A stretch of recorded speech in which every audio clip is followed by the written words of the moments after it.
안녕하십니까?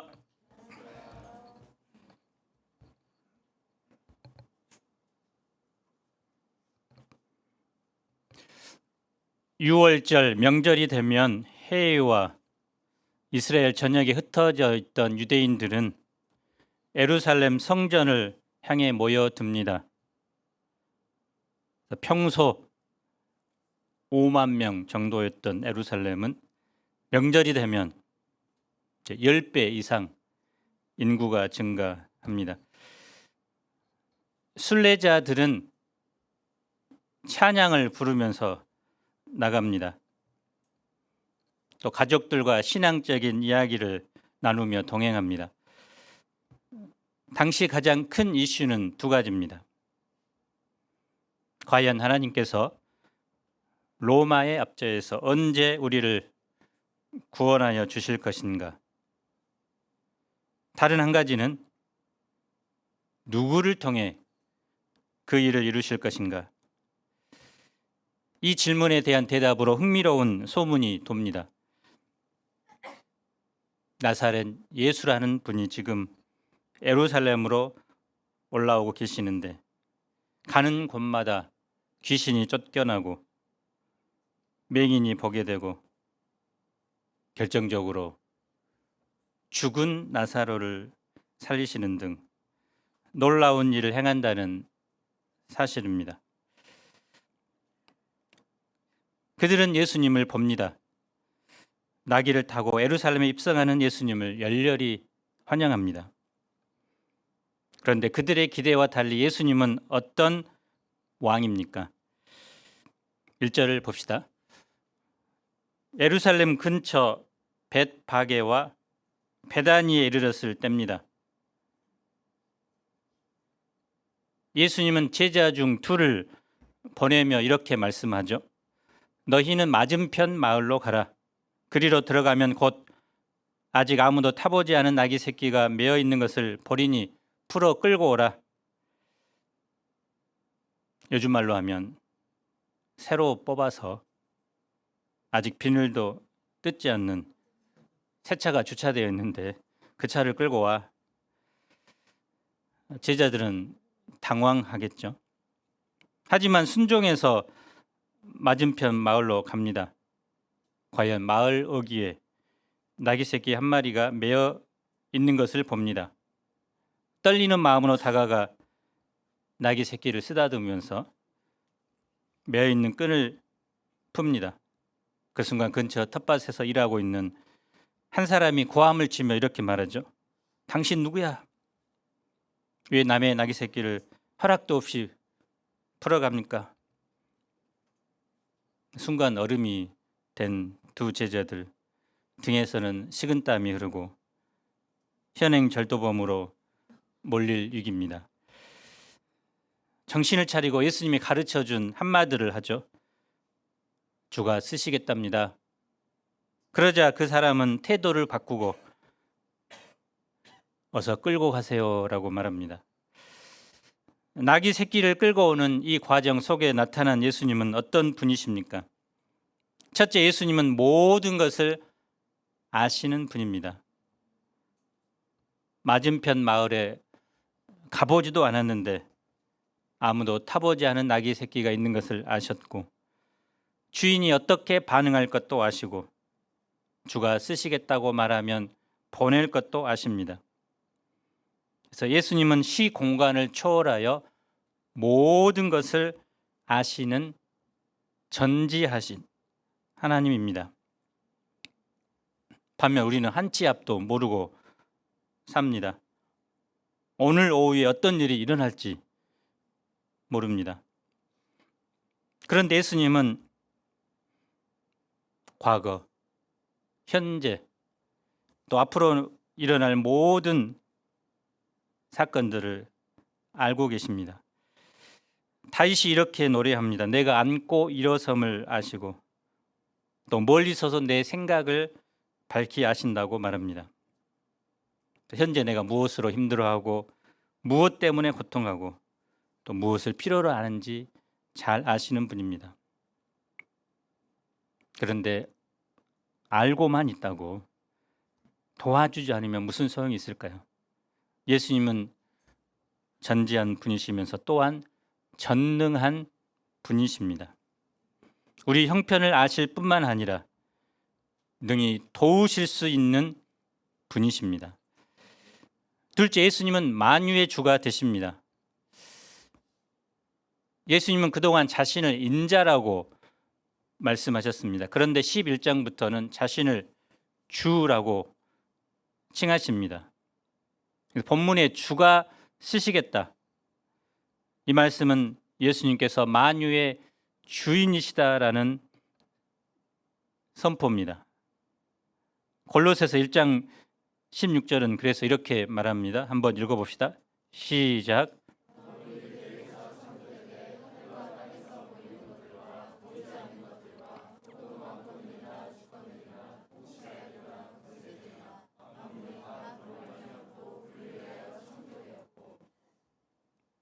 하나님께서 우리의 행복을 위해서 세상을 창조하셨다고 말하는데 근본적으로는 예수 그리스도의 영광을 위해서 창조된 것입니다.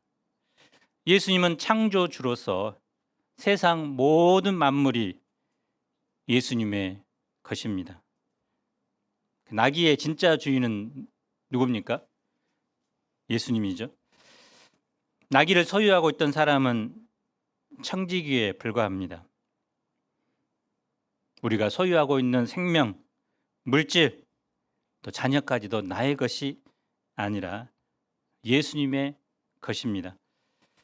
영국 빅토리아 여왕이 민정시찰을 할 때입니다. 가난한 시골 농부집을 방문했는데요. 농부는 가난하여 여왕에게 드릴 것이 없어서 평소 아끼던 소중한 차를 대접합니다. 여왕이 이렇게 묻습니다. 이 집에 많은 사람이 방문했을 텐데 그중 가장 귀한 손님은 누구였나요? 여왕은 이제 이 질문 전에 그분이 예수님이라고 대답할 것을 기대합니다. 근데 농부는 뜻밖에도 여왕 폐하께서 우리 집을 방문한 가장 귀한 손님입니다라고 대답합니다. 여왕은 실망한 마음으로 나도 사람에 불과한데 가장 귀한 손님은 존귀한 예수님 아닙니까? 라고 말합니다. 그때 농부가 이렇게 말하죠. 폐하, 예수님은 나의 손님이 아니라 나의 주인이십니다. 여왕은 이 말을 듣고 깜짝 놀라면서 나는 지금까지 예수님을 주인으로 모시지 않고 손님으로 모시고 살았구나 하면서 회개했다고 합니다. 여러분은 과연 예수님을 내 삶의 주인으로 모시고 살아갑니까? 주인 되신 예수님께서 주가 쓰시겠다 하면 네 주님, 저를 마음껏 쓰십시오라고 자신을 내어줍니까? 아니면 잠깐 생각해 보고요. 기도해 볼게요. 망설입니까? 작년에 우리 박다혜 목사님이 대표 소감을 발표하면서 하나님 저를 마음껏 사용해 주십시오라고 한 것이 기억이 납니다. 아직도 유효한가요? 우리가 주님께 내 모든 것을 내어드리면 하나님은 그때부터 내 마음과 삶을 다스려 주십니다. 내가 포기하면 그곳에 주님이 임하고 하나님의 나라가 임합니다. 예수님이 왜 나귀 새끼를 타고 입성하셨을까요? 예수님은 그동안 대부분 걸어서 여행하셨습니다. 그런데 이 순간은 예수님의 일생에서 가장 화려할 수도 있는 왕의 입성식입니다. 그 순간을 장식하는 것으로 나귀, 그것도 나귀 새끼는 너무나도 초라해 보입니다. 이것은 예수님이 어떤 왕이심을 명확하게 보여주는 장면입니다. 보통 그 사람의 사회적 신분을 알 수 있게 해주는 외적 삶의 양식은 의식주와 이동 수단입니다. 한 사람을 평가할 때 그 사람이 어디에 사는지, 무슨 차를 타고 있는지, 어떤 브랜드의 옷을 입고 있는지, 어떤 음식을 먹는지 봅니다. 과거 왕들은 백성과는 분리된 장소, 옷, 음식, 이동 방식을 통해서 자신의 권위를 표현했습니다.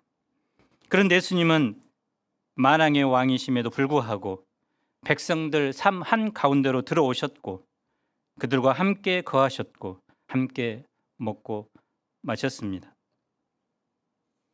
그리고 지금 십자가의 죽음을 앞두고 나귀 새끼를 타고 예루살렘에 들어가십니다. 이 말씀은 바로 스가랴 9장 9절 말씀의 성취였습니다. 함께 읽어봅시다. 시작.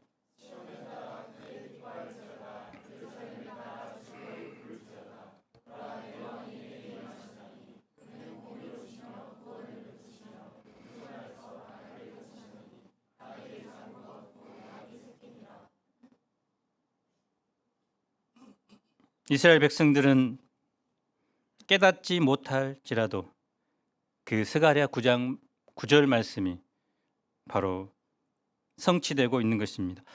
원래 나귀는 자기 주인의 구유를 알고 거기서만 식사하는 습성을 가지고 있다고 합니다. 그래서 유대인들은 나귀를 보면서 순종의 아이콘으로 생각합니다.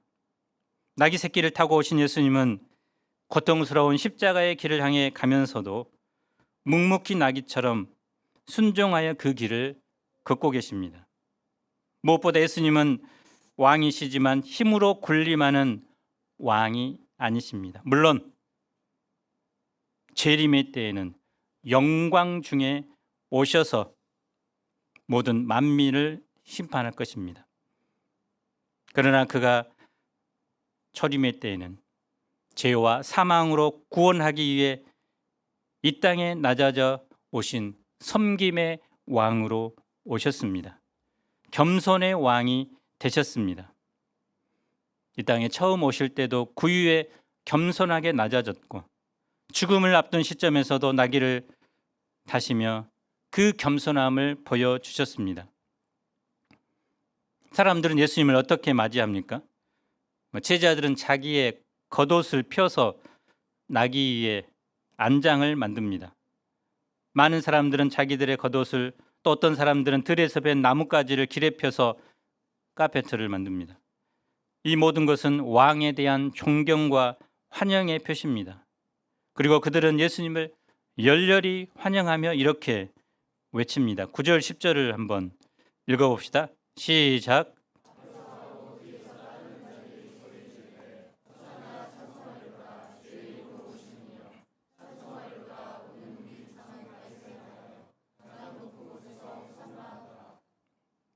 우리도 호산나 찬양대가 있죠. 지금 우리를 구원하소서라는 말이죠. 주의 이름으로 오시는 이는 하나님이 약속하고 보내시는 메시아라는 의미입니다. 오는 우리 조상 다윗의 나라는 다윗의 일을 물려받을 메시아의 왕국을 의미합니다. 그래서 이 백성들의 외침은 구원자를 애타게 갈망하는 절규입니다. 로마로부터 구원해 달라는 탄식입니다.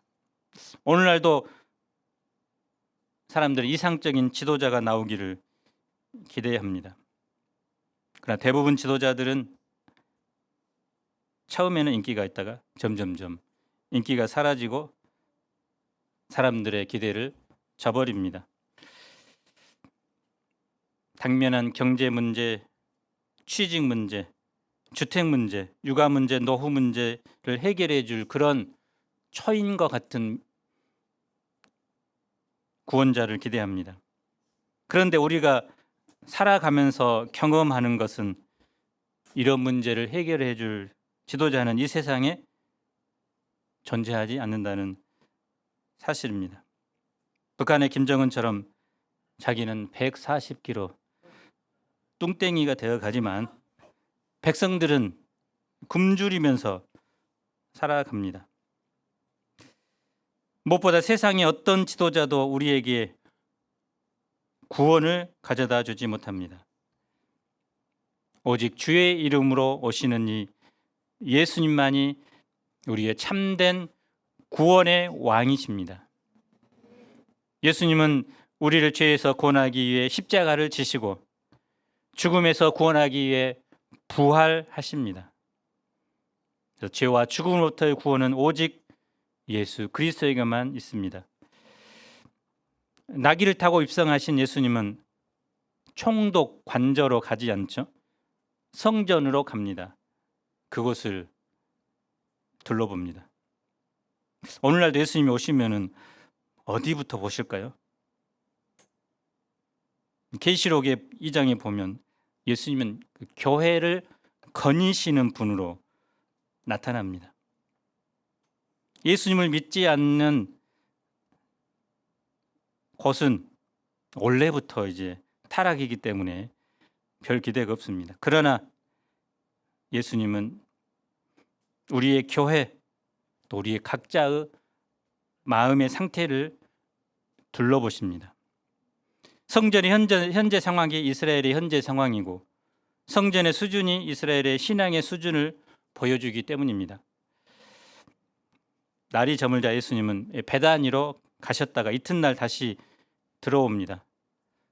아침에 식사를 안 하시는가 모르겠지만 배가 고파서 멀리 보이는 그 잎사귀가 무성한 한 무화과나무를 보십니다. 가까이 가서 이제 보니 잎사귀 외에 먹을 것이 아무것도 없습니다. 수많은 무화과나무가 있을 것인데 해필이면 잎만 무성한 그 무화과나무를 찾아가신 것이죠. 그리고 예수님은 그 나무를 향해서 뭐라고 말합니까? 이제부터 영원토록 사람이 내게서 열매를 따먹지 못하리라. 너무 심한 말씀이죠. 너무 배가 고파서 화가 나셨을까요? 예수님은 40일 금식도 하신 분인데 한 끼를 못 드셨다고 이런 말을 하실까요? 서양 철학사라는 유명한 책을 쓴 버드란트 러셀은 나는 왜 기독교인이 아닌가라는 책에서 마가복음 11장을 인용하면서 이 예수님의 모습을 지극히 감정적이고 비이성적인 모습으로 평가를 하고 있는데요. 그는 이렇게 말합니다. 이 사건은 예수 그리스도라는 분이 반드시 합리적이고 상식적인 사람이 아닐 수도 있다는 것을 보여준다. 또 아프리카의 성자로 알려진 우리는 존경하는 사람이 많은데 알베르토 슈바츠 박사는 역사적 예수에 대한 탐구라는 책에서 당시 인간 예수가 십자가 죽음을 앞두고 극심한 스트레스를 받아서 일어난 어처구니 없는 사건이라고 규정을 합니다. 그런데 이는 이제 팔레스타인의 무화과 나무에 대한 오해에서 비롯된 것입니다. 우리 프루멘션 시동 앞에도 무화과 나무가 있는데요.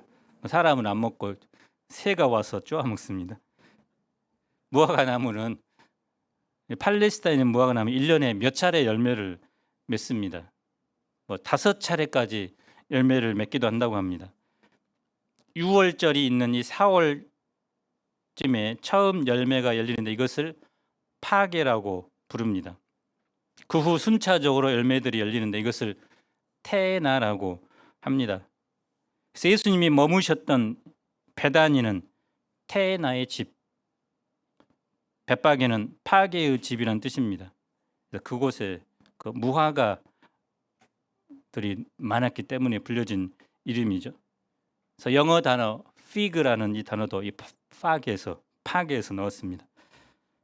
파게는 당도가 낮고 씨알이 작아 상품 가치가 없어서 길 가는 나그네 가난한 사람들이 마음대로 따먹도록 내버려 둡니다. 그러면 이제 그 후에 씨알이 굵고 달고 상품성 있는 테이나가 열리게 됩니다. 그런데 본문에서 이 파게를 맺어야 때 파게를 맺지 못하면 시간이 지나도 테이나도 맺을 수 없습니다. 그래서 이 나무는 파게도 없기 때문에 그 후에 있을 테이나 열매도 없는 것입니다. 예수님은 제자들에게 특히 이 테나의 동네에서 파괴를 맺지 못한 무화과나무를 저주하심으로 시청과 교육을 하셨습니다. 그리고 예수님이 가르치고자 하는 그 교훈을 극대화시킨 것입니다. 예수님이 무화과나무를 저주하신 데는 무슨 뜻이 있을까요? 본문의 구조를 살펴보면 무화과나무 이야기가 가운데 있고 성전에 관한 말씀이 양옆에 있는 흔히 이제 샌드위치 구조라고 합니다. 그래서 무화과나무 이야기가 주 이야기가 아니라 사실은 성전에 관한 말씀이 주 교훈입니다. 구약 성경은 이스라엘을 포도나무 또는 무화과나무로 비유했습니다. 예수님이 입만무성한 무화과나무를 저주하신 사건은 전날에 살펴보셨던 그 예루살렘 성전의 모습과 입만무성한 무화과나무가 너무나 똑같았기 때문입니다. 무화과로 유명한 벳바게와 베다니를 다니시던 예수님께서 그 흔한 파괴를 찾기 위해 무화과나무에 갔는데 열매를 보지 못합니다. 무화과나무에 열매 없음은 바로 현재 성전의 영적 상태를 말해줍니다. 바로 예루살렘과 성전을 향한 경고와 심판인 것입니다. 그렇다면 예루살렘 성전의 상황은 실제로 어떠했을까요? 15절로 17절을 한번 읽어봅시다. 시작.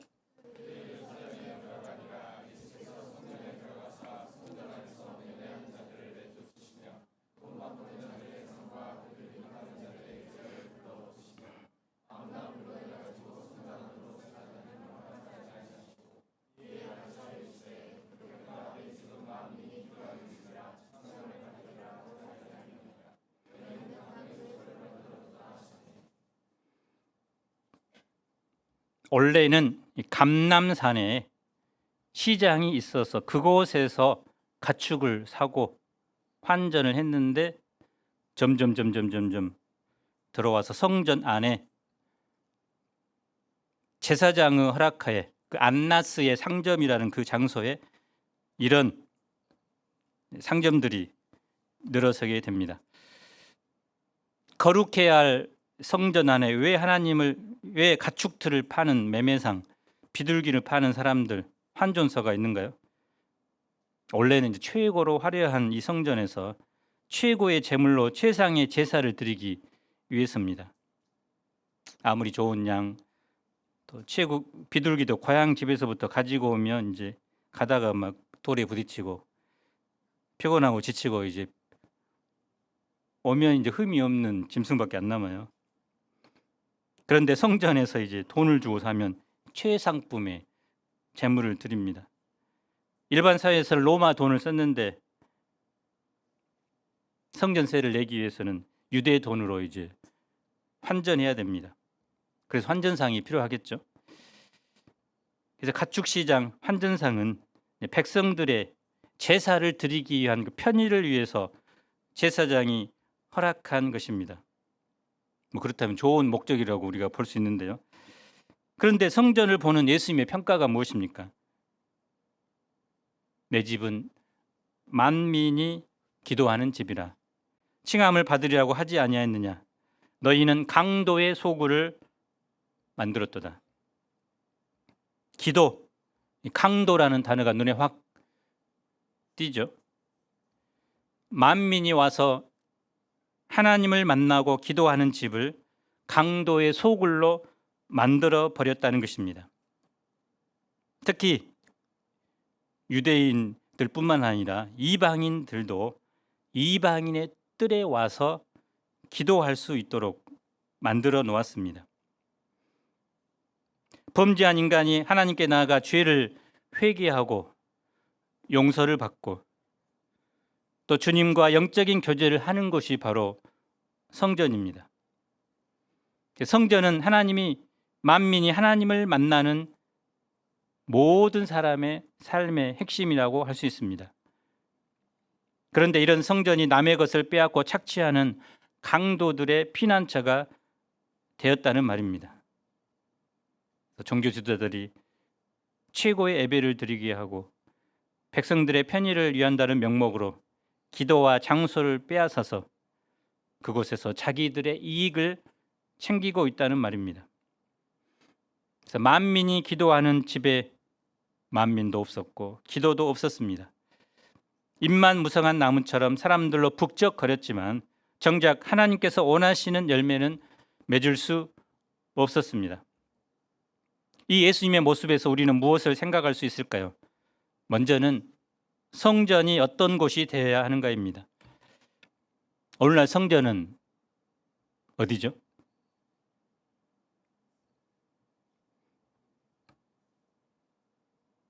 교회죠. 또 예수님은 너희가 하나님의 거룩한 성전이라고, 신자들 하나하나가 성전이라고 말씀하시죠. 우리는 실용주의 시대를 살고 있습니다. 현실적인 유익, 효용을 더 많이 생각합니다.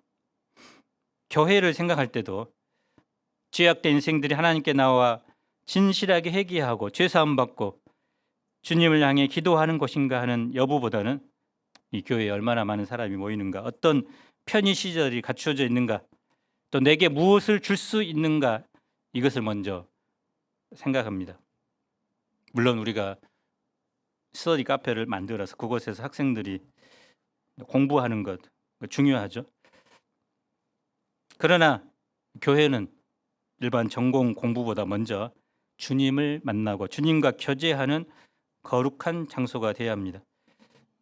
그래서 학생들도 이용하면서 그것만 이용하고 말씀 보고 기도하는 것을 전혀 하지 않는다면 성전을 이제 오용하게 사용하는 것입니다.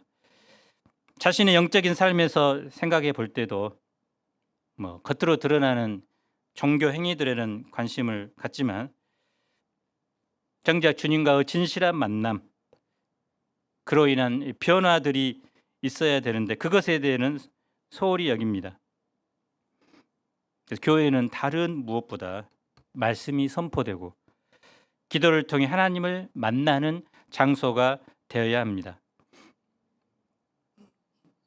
또한 그리스도인이라면 반드시 열매를 맺어야 한다는 것입니다. 살아있는 나무가 열매를 맺는 것처럼 살아있는 성도라면 열매를 맺어야 합니다. 열매에는 내적 열매도 외적 열매도 있겠죠. 내적 열매는 인격의 변화를 말합니다. 곧 성품의 변화이죠. 외적 열매는 봉사라든지 전도의 그런 열매들을 뜻하겠죠.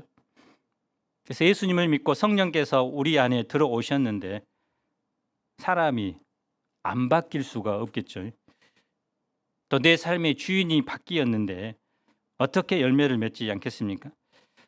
이제는 짜증, 불평, 원망의 말만 하던 사람이 물론 하루아침에 바뀌지는 않지만 감사와 기쁨과 사랑의 언어로 조금씩 바뀌게 됩니다. 하나님께서는 지금도 우리가 과연 내가 얼마나 변화되었는가, 또 예수 믿고 달라진 것이 무엇인가를 관심 갖고 저를 지켜보십니다.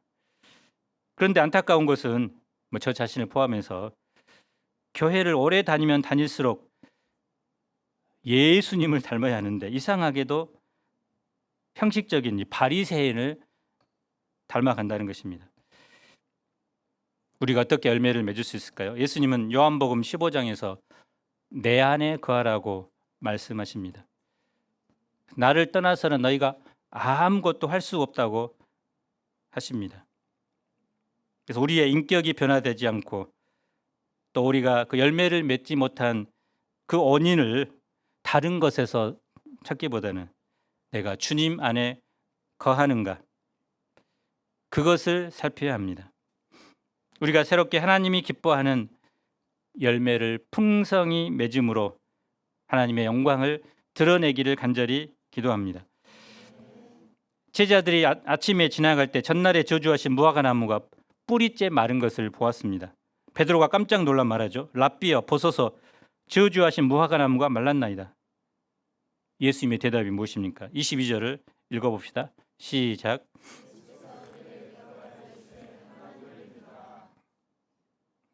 무화과 나무가 마른 것에 놀랐는데 갑자기 왜 하나님을 믿으라고 할까요? 이 말씀은 믿기만 하면 다 이루어져 말한 대로 된다라는 적극적 사고 방식을 강조하는 또 긍정의 신학을 강조하는 사람들이 애용하는 구절입니다. 물론 우리가 하나님을 믿을 때 불가능한 것에 도전하게 되고 불가능한 것이 현실로 이루어진 것을 경험하게 됩니다. 이렇게 적용할 수도 있겠지만 여기서는 문맥을 살펴봐야 합니다.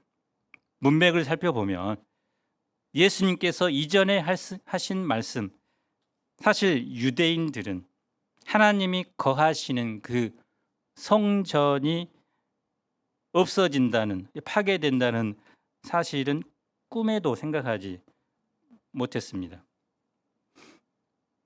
그런데 예수님께서 하신 말씀, 즉 무화과 나무를 저주하신 그 말씀처럼 그 성전이 파괴될 것이라는 그 말씀을 하나님이 듣고 또 하나님은 반드시 이루신다는 그 하나님을 믿으라는 것입니다.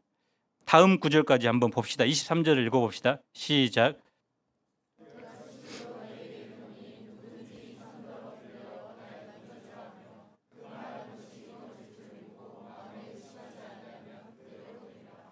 이 산은 어떤 산입니까? 성전산 또는 시온산을 가리키죠. 잎만 무성한 무화과 나무와 같이 형식적인 제사만 있지 성전으로서의 기능과 역할을 잃어버린 산입니다.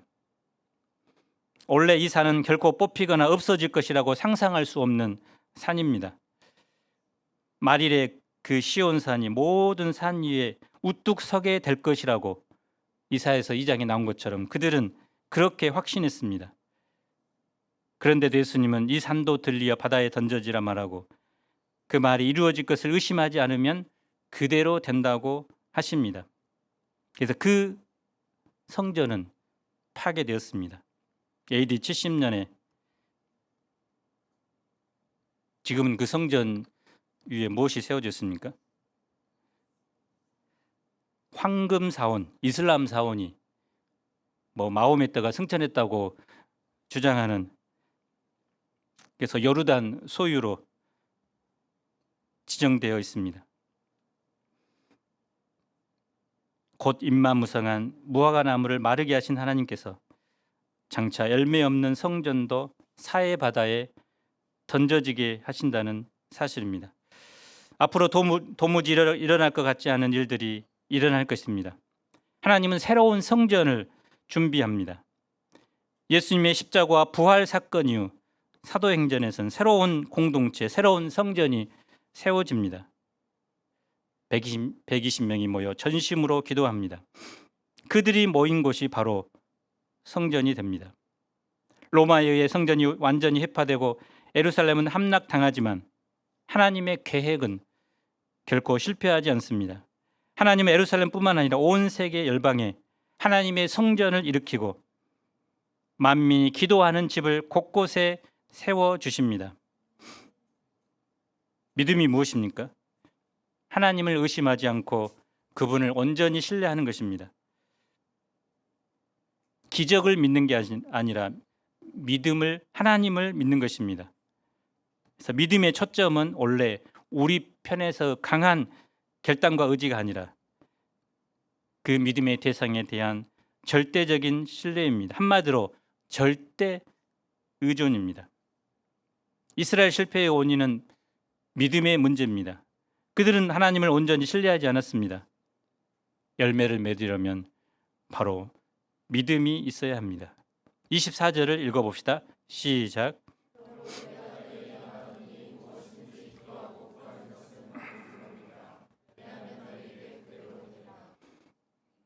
예수님은 믿음에 대해 말하면서 이제 기도를 말씀합니다.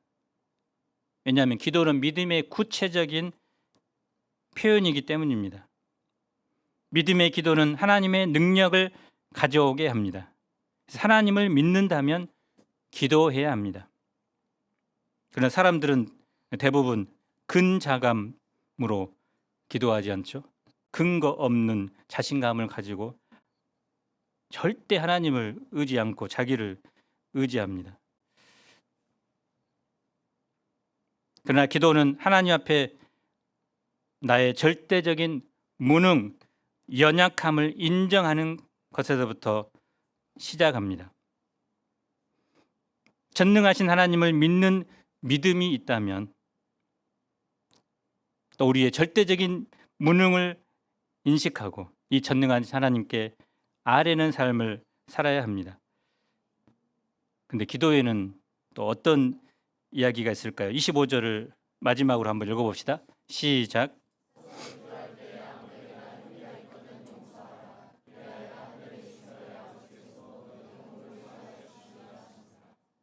새로운 공동체, 새로운 성전의 특징은 한마디로 용서 공동체입니다. 십자가는 인류에게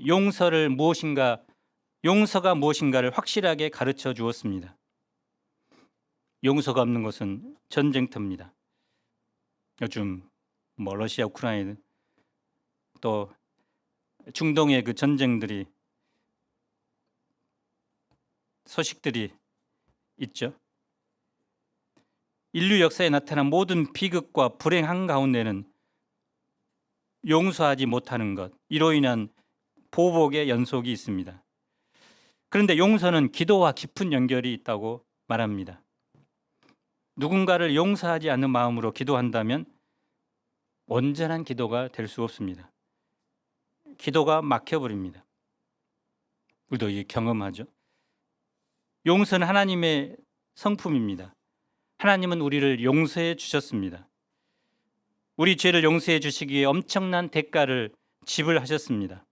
그래서 복음의 한 가운데는 용서가 있습니다. 세상에서 경험해 본 적이 없는 하나님의 사랑, 그 안에는 용서가 있습니다. 죄인된 우리, 죄로 인해 멸망할 우리를 긍휼히 여기시고 우리를 용서하셨습니다. 예수님의 마지막 기도도 바로 용서의 기도입니다. 우리는 지금도 한없이 하나님의 용서를 받으며 살아갑니다. 그런데 용서는 저절로 되는 것이 아니죠. 어쩌면 가장 힘든 일 중에 하나가 용서입니다. 용서는 우리의 힘으로 할 수 없습니다. 세상은 용서를 알지 못합니다. 그러나 우리는 하나님의 용서의 사랑을 경험했기 때문에 용서를 압니다. 지금도 하나님의 용서 때문에 내가 존재하고 살아갑니다. 우리는 계속 용서하고 용서받는 일상을 살아가야 합니다. 그래야 하나님의 뜻을 살아갈 수 있고 하나님의 목적을 따라 쓰임받는 도구가 됩니다.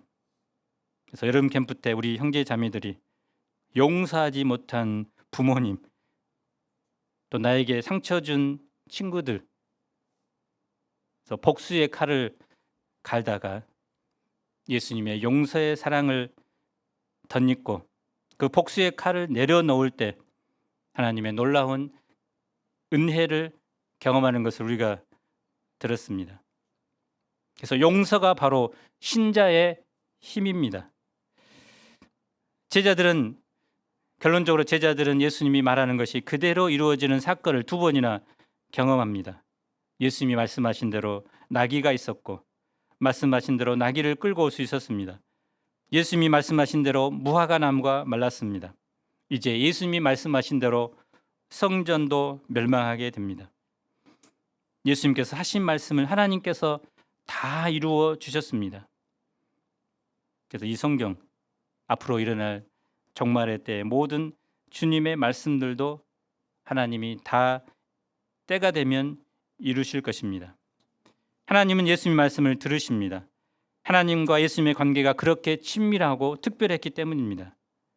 마찬가지로 하나님과 나 사이에 친밀한 관계라면 우리는 무엇이든지 구할 수 있고 또 응답받게 됩니다. Out of sight, out of mind라는 말이 있죠. 자주 만나야 더 가까워집니다. 주님과 나와 관계가 친밀하고 신뢰로 맺어져 있다면 우리는 예수님처럼 하나님께 무엇이든지 구할 수 있고 하나님은 그 기도를 응답해 주십니다. 한 주간 우리가 겸손의 왕, 구원의 왕, 공의로운 왕 예수님을 찬양하는 삶을 살아갑시다. 그리고 주님처럼 친밀하게 하루 24시간 아침 저녁 주님께 나아가 기도하며 나의 기도가 주님의 기도가 응답받은 것처럼 나의 삶에서 하나님의 기도에 응답을 받는 그런 저와 여러분이 되기를 기도합니다. 기도하고 마치겠습니다. 나귀 새끼를 타고 예루살렘에 입성하신 예수님,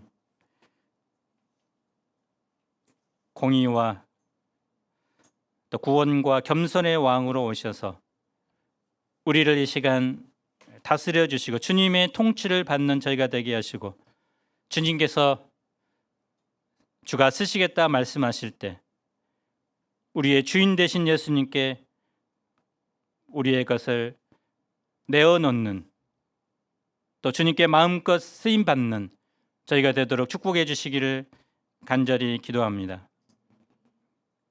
무엇보다 전능하신 하나님, 불가능을 가능케 하시는 하나님, 이 하나님을 저희가 온전히 믿고 신뢰하고 기도함으로 하나님의 능력을 우리 삶 가운데서 체험하도록 축복해 주옵소서. 예수님 이름으로 기도합니다. 아멘.